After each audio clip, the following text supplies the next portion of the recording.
YouTube channel does not promote any violent, harmful, or illegal activities.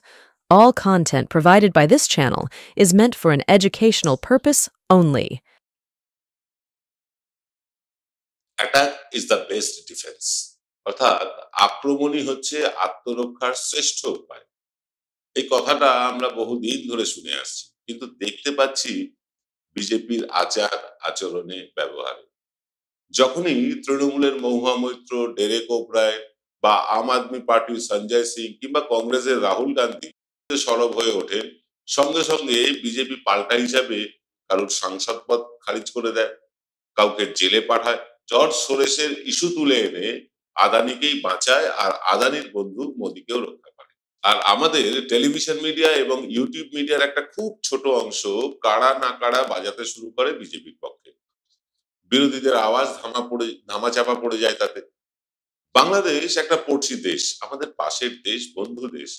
সে দেশের আভ্যন্তরীণ ইস্যুতে বিরোধী দলের নেতারা মুখ খুলছে না কেন, এবং কেউ টুইট করছে না কেন, এই নিয়ে ভারতীয় মিডিয়া হইচই করে বেড়াচ্ছে।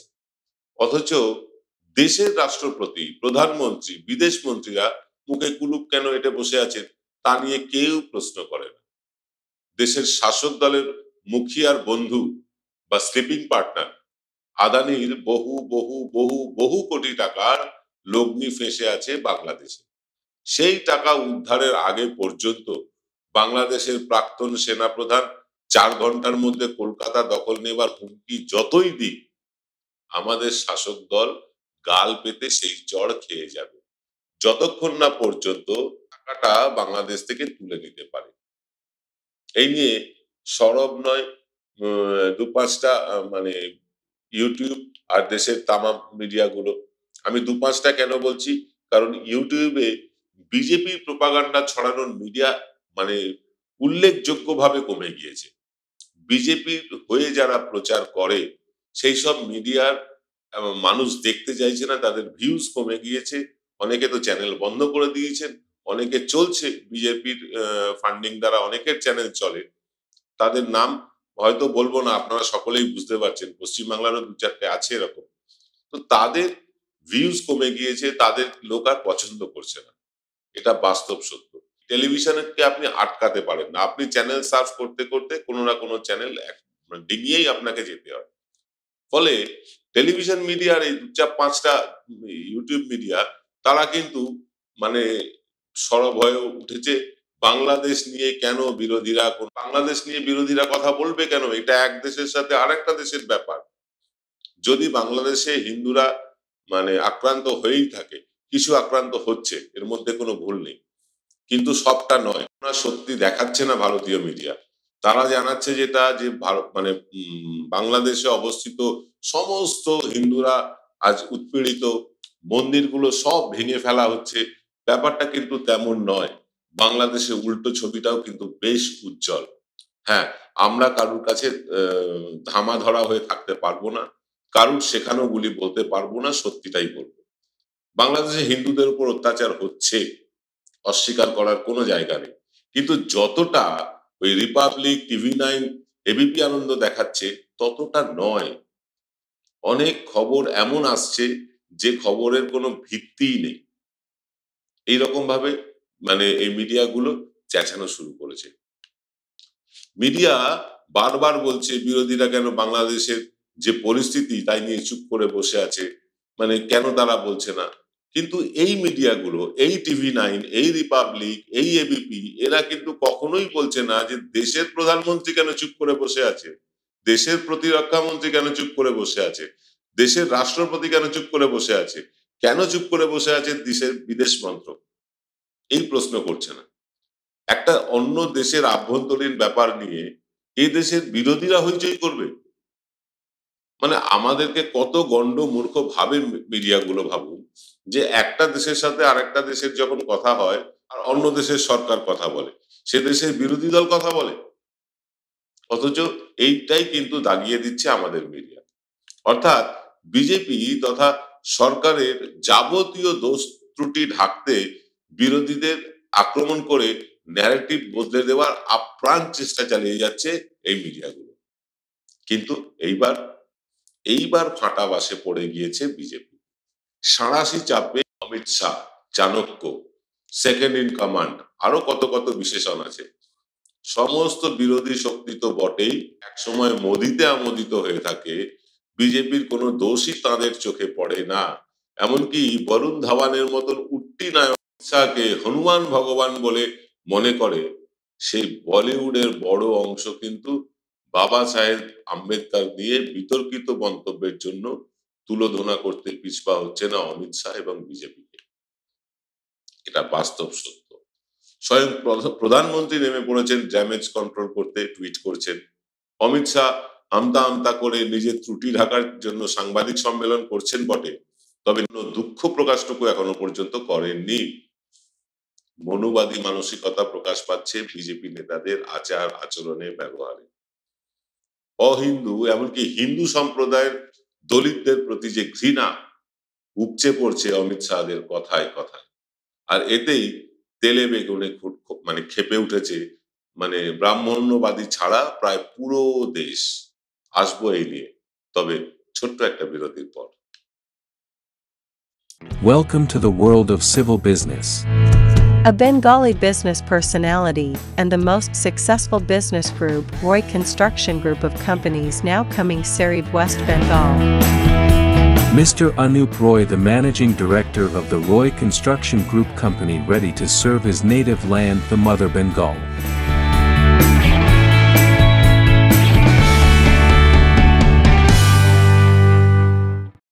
Found Kolkata's first ever sweet shop serving so unique items like Dab Malai Curry, Motichur Truffle, Gajor Borfi, Dab Kalakand, and I had to try them. শুধু তাই নয়, শক্তিগড়ের ল্যাংচা, বর্ধমানের সীতাভোগ, মালদার পোস্তকদম, বহরমপুরের ছানা বড়া, এগুলো সবকিছু খেতে হলে আর এত দূরে যেতে হবে না। সুন্দরিনী ন্যাচারালসে পেয়ে যাবে পশ্চিমবঙ্গের বিখ্যাত 10টা জেলার মিষ্টি all under the same roof. এদের বেস্ট সেলার্স কচি ডাবের শাঁস দিয়ে বানানো ডাব মালাইকারি আর কলা পাতায় মোড়া গুড়ের সন্দেশ পাতুরি আর মাস্ট ট্রাই।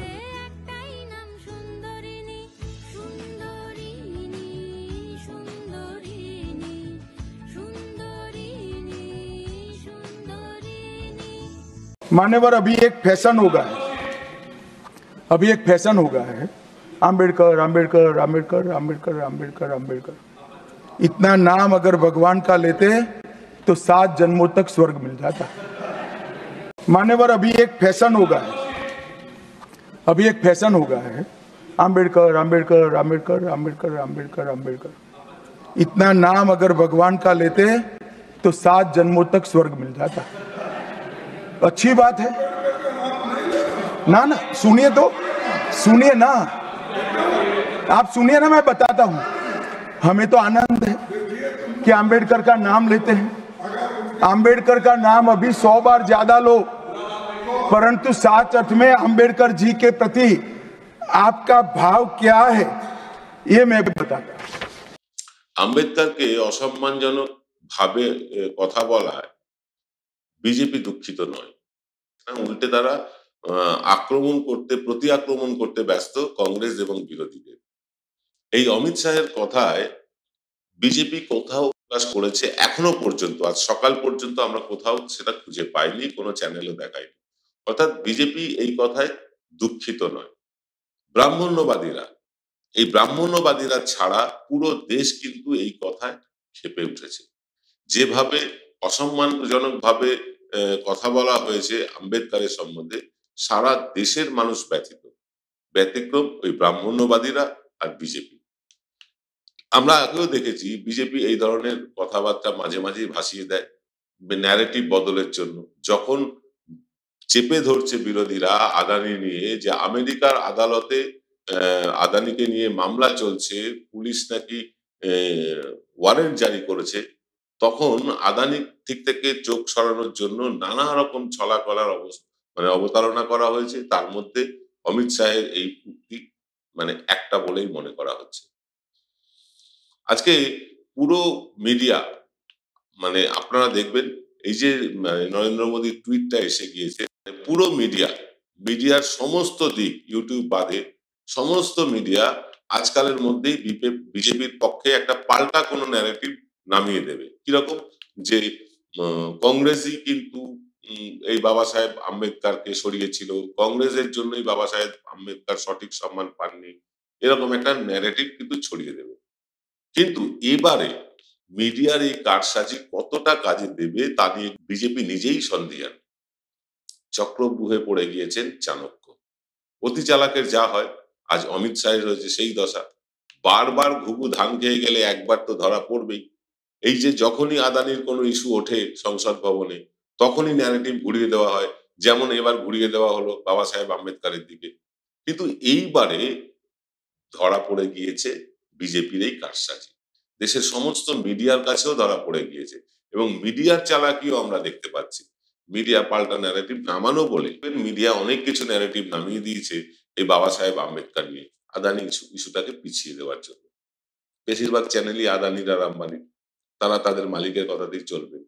কিন্তু আমার মনে হচ্ছে ব্যক্তিগতভাবে এই শনির দশা কিন্তু সহজে কাটবে না, বরং বরং আরো গভীরতর হতে চলেছে অমিত শাহের পদত্যাগের দাবি।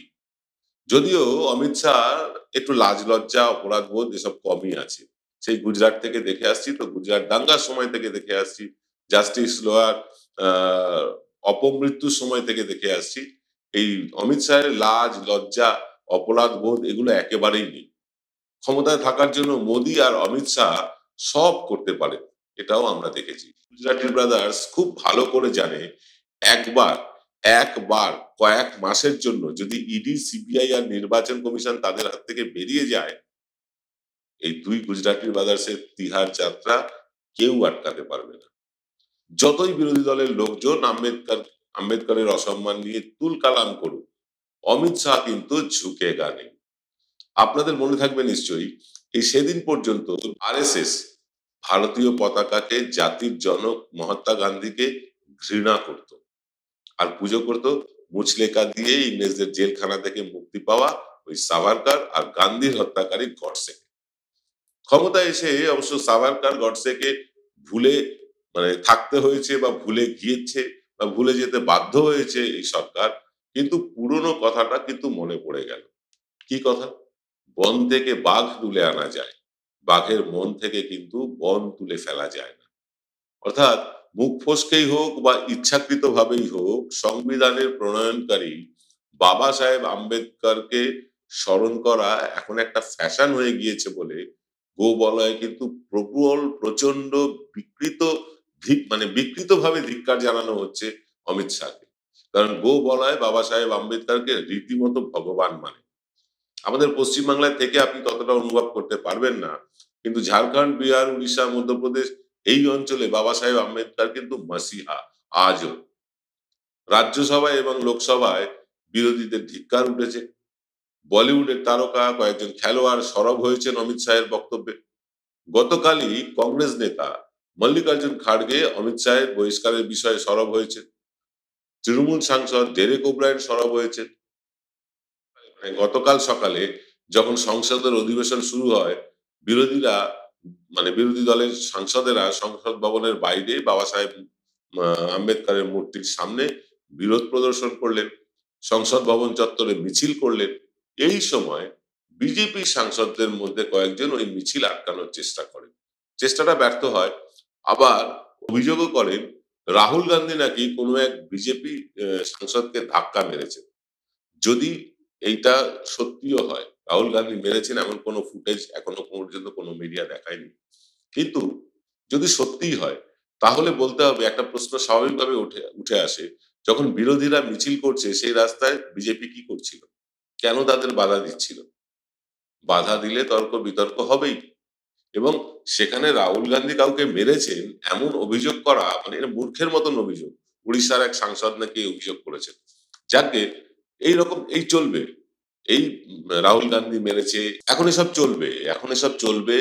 বাবা সাহেব আম্বেদকরকে কংগ্রেস ঘৃণা করে, রাহুল গান্ধী বিজেপি সাংসদকে মেরেছে, এইসব বলে হবে কোন ন্যারেটিভ না, যেটা আসল ইস্যু, যে আমেরিকার পুলিশ আদানির বিরুদ্ধে ওয়ারেন্ট জারি করেছে, আমেরিকায় আদানির বিরুদ্ধে মামলা হয়েছে, এটা নিয়ে ভারতে কেন কোনো তদন্ত হচ্ছে না, এই দাবিটা কিন্তু পিছিয়ে দেওয়া হয়েছে, এই দাবিটাকে ব্যাকডোরে পাঠিয়ে দেওয়া হয়েছে।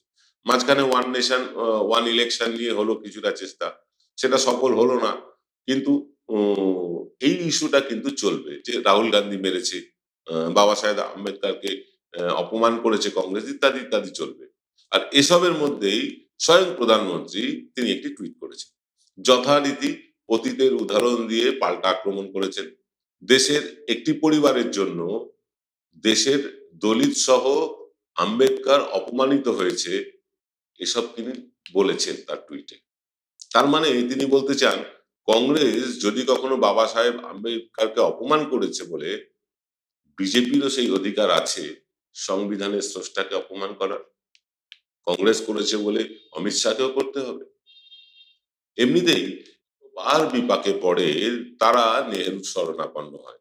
নেহেরু শাসনকালের কথা তুলে বর্তমান বিজেপি সরকার কত ভালো তা প্রতিষ্ঠিত করতে ব্যস্ত হয়ে পড়ে জি নিউজ, আজ তাক, এনডিটিভি, রিপাবলিক টিভি, এবিপি। ঘন্টায় ঘন্টায় ডিবেট শো বসিয়ে নেহেরুকে ভিলেন বানিয়ে পুরো দেশের ন্যারেটিভ বদলাতে সক্রিয় হয়ে পড়ে এই মিডিয়াগুলো। আমি আপনি ভাবি সত্যি বুঝি নেহেরু খারাপ আর মোদি খুব ভালো, অথচ নেহেরুর আমলে সদ্য স্বাধীন হওয়া একটা দেশের স্ট্রাগল আর আজকের স্থিতিশীল ভারতের অবস্থা কিন্তু এক নয়। এটা আমরা ভুলে যাই নেহেরুর আমলে স্থাপিত হওয়া যে প্রতিষ্ঠানগুলো সেগুলো একে একে কিভাবে দুই শাসক গুজরাটি ব্রাদার্স অপর দুই ব্যবসায়ী গুজরাটি ব্রাদার্সকে জলের দরে বিক্রি করে দিচ্ছে। মিডিয়াকে পোষ্য করে রাখার সুবিধে নিয়েছে বিজেপি বরাবর, এবারেও তার অন্যথা হবে না। প্রধানমন্ত্রী টুইট করে ন্যারেটিভ সেট করে দিয়েছেন, এবার হুক্কা হুয়া করার পালা কিন্তু সুমন দে, তারপর রিপাবলিক বাংলার সেই পাগলের মতন একজন অ্যাঙ্কার, নামটা ভুলে যাই, মনে থাকে না, TV9, সন্ময় বন্দ্যোপাধ্যায়, শফিকুল ভাইদের, এরা এবার হুক্কা হুয়া শুরু করবে। তার সাথে পোঁ ধরবে কে? পোঁ ধরবে হঠাৎ বিজেপি হয়ে ওঠা আগমার্কা সনাতনী হয়ে যাওয়া সজল, শঙ্কু, শুভেন্দুরা। কালকেই সংসদের, আজকেই হয়তো সম্ভবত সংসদের শেষ অধিবেশনের শেষ দিন, সাংসদদের হইচই আর শোনা যাবে না। রাহুল গান্ধী হয়তো আবার বিদেশে গিয়ে রেস্ট নেবে। কাল হয়তো সাংসদ আর চলবে না, আজ হয়তো সংসদ ভবন আবার অচল হবে। সবাই ধীরে ধীরে আম্বেদকরের এই অসম্মানকে ভুলে যাবে। কিন্তু এই একটা অপমান বেশ কয়েকদিন ঘুমোতে দেবে না চন্দ্রবাবু নাইডু আর নীতিশ কুমারকে। হ্যাঁ, ঠিক শুনছেন, এই আম্বেদকরের এই একটা অপমান চন্দ্রবাবু আর নীতিশ কুমারকে বহু বিনিদ্র রাত জাগতে বাধ্য করবে। বিশেষ করে বিজেপির সাথে মধুচন্দ্রিমা যাপন করবার কয়েক বছরের মধ্যেই কিন্তু পরীক্ষায় বসতে হবে আমাদের নীতিশ কুমারকে। হ্যাঁ, আগামী বছরই কিন্তু নীতিশ কুমার ভোটের মুখোমুখি হবেন। আর ভোটে জিততে গেলে অনুসূচিত জাতির ভোটে বিহারে অনুসূচিত যে জাতি বা দলিতদের ভোট পেতেই হবে। যে দল জিতবে তাকে পেতেই হবে, নীতিশ কুমারকেও পেতে হবে। জনতা দল ইউনাইটেড নীতিশ কুমারকে কিন্তু এই দলিতদের কাছে ভোট ভিক্ষা করতে হবে। দলিতরা যখন প্রশ্ন করবে, যখন সংসদের ভেতরে স্বরাষ্ট্রমন্ত্রী অপমান করছিলেন আম্বেদকরকে, তখন আপনারা সেই সরকার ছেড়ে বেরিয়ে আসেননি কেন? এই প্রশ্ন কিন্তু তাদের মুখোমুখি হতেই হবে। আম্বেদকরের অপমানকে নিঃশব্দে সহ্য করার জন্য এই নীতিশ কুমারকে, চন্দ্রবাবু নাইডুকে জবাব দিতে হবে। জবাব কিন্তু চাইবেন চন্দ্রবাবু নাইডুর ভোটাররাও, তাকেও কিন্তু দলিত ভোটের উপর নির্ভর করতে হয়। অমিত শাহের এই বক্তব্যের সুদূর প্রসারী এফেক্টের একটা আভাস কিন্তু ইতিমধ্যেই পাওয়া যাচ্ছে গোবলয় থেকে। চাপে আছেন মায়াবতীও, নিজে নানা রকম আইনি ঝঞ্ঝাট ইডি সিবিআই থেকে এড়াতে দলিত নেত্রী হয়েও মুখে কুলুপ পেটে বসে আছেন। ঠিক কুলুপ আটেননি, তিনি শাসক এবং বিরোধী দুদলকেই নাকি দায়ী করেছেন। এই আম্বেদকরের অপমানের জন্য শাসকও দায়ী, আবার বিরোধীরাও দায়ী, এরকম একটা সেফ গেম খেলার চেষ্টা করেছেন। দলিত সমাজ বাবা সাহেব আম্বেদকরের এই অসম্মানের প্রতিবাদ না করা, এটা কিন্তু ভালো চোখে দেখছে না। আগামী 2 বছরের মধ্যে যে কটা বিধানসভা নির্বাচন আছে, বিশেষত গোবলয়ে, সেখানে বিজেপির প্রত্যক্ষ সমর্থনকারী যে দলগুলো আছে তাদের কি অবস্থা হবে তা কিন্তু সময় বলবে। তবে বাবা সাহেব আম্বেদকরের এই অসম্মান, এই অপমান দেশের অধিকাংশ মানুষ মেনে নেয়নি। আপনি মেনে নিয়েছেন? কমেন্ট করে জানান। আজ এই পর্যন্ত, দেখা হবে রাত ৮টায় এক্স ফ্যাক্টরে। সকলে ভালো থাকবেন। নমস্কার।